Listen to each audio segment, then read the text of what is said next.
Manifestation, parfois ça donne des cas assez cocasses. Exactement, c'est un cas qui nous est parvenu il y a quelques jours qui montre que parfois on n'a pas besoin de chercher très loin pour vérifier l'origine d'une photo. Donc on a reçu cette publication qui prétendait montrer les manifestations récentes contre le projet de réforme de la Constitution en Guinée, où au moins 9 personnes ont perdu la vie depuis le 14 octobre dans ces manifestations.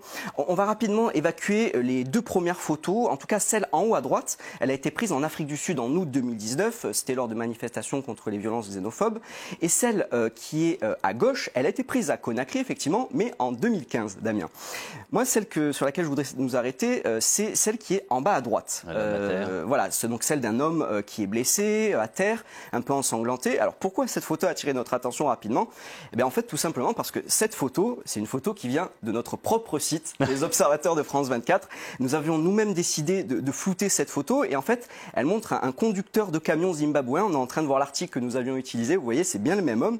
C'est un conducteur de camion zimbabwéen qui avait été attaqué en Afrique du Sud en mars dernier lors de violences xénophobes. On avait même interviewé cette personne et donc on peut absolument confirmer qu'il ne s'agit pas du tout d'un manifestant guinéen blessé. Donc vous voyez, parfois on a même beau lutter au quotidien contre les fausses informations. Parfois ce sont nos propres photos qui sont utilisées pour diffuser des intox.